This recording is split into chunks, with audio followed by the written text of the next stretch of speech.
Assalamualaikum warahmatullahi wabarakatuh. Kali ini saya akan menyampaikan praktikum individu saya melalui video. Yang pertama yaitu pestisida sistemik.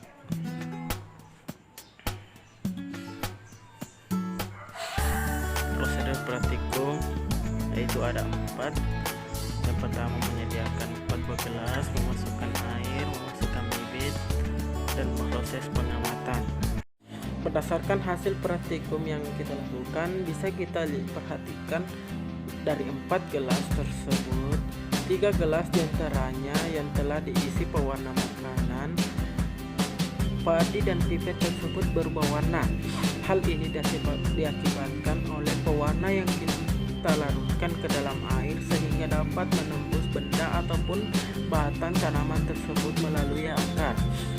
Nah, bagaimana pestisida tersebut masuk ke dalam tumbuh-tumbuhan? Pestisida tersebut masuk ke tumbuh-tumbuhan melalui akar, dan pestisida tersebut berada dalam batang dan kemudian pada pagi ataupun malam hari mampu mengeluarkan embun. Embun tersebut menghasilkan pestisida sistemik.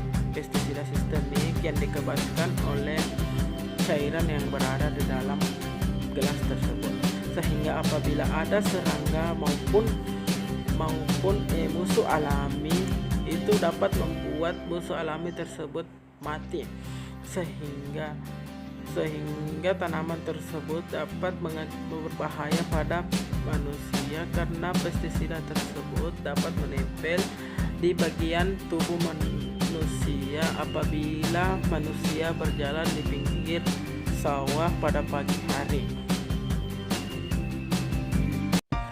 Selanjutnya yaitu praktikum yang kedua dengan judul teknik aplikasi pestisida.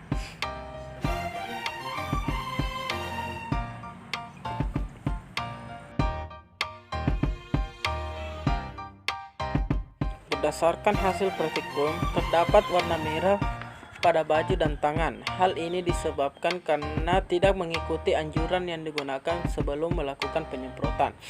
Nah, untuk menghindari hal tersebut, petani mampu menerapkan berbagai anjuran untuk melakukan sebuah penyemprotan seperti memakai kaos tangan, sepatu bot, jas hujan, atau potongan plastik lainnya. Ketika petani terkena pestisida dan hanya memakai pakaian biasa, itu sangat berbahaya bagi petani itu sendiri, dikarenakan pestisida mampu menempel di kulit dan di baju dan dapat menimbulkan berbagai penyakit lainnya. Selanjutnya yaitu praktikum ketiga dengan judul efek pestisida kimia.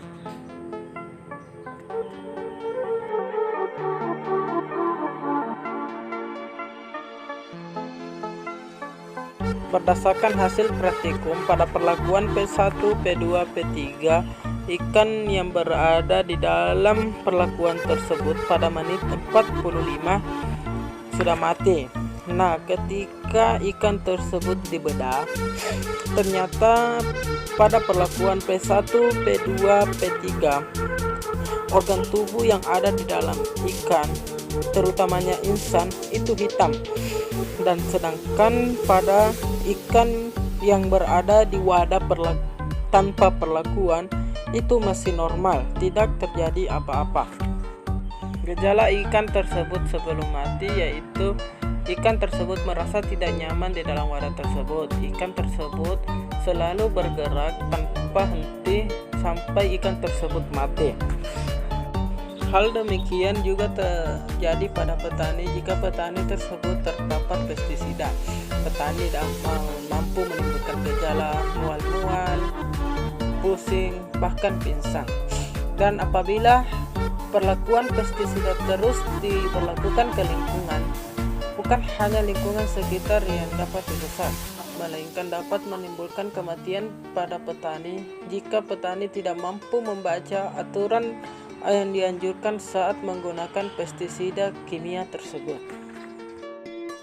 Praktikum yang terakhir yaitu keberadaan senyawa kimia dalam lingkungan. Clap your hands for Angga Deviani. Remix. You need to worry about nothing. We got the fire. Berdasarkan hasil praktikum pada menit ke-5, 25, dan 45 belum ada terjadi serangan. Sedangkan serangan terjadi setelah 1 jam perlakuan.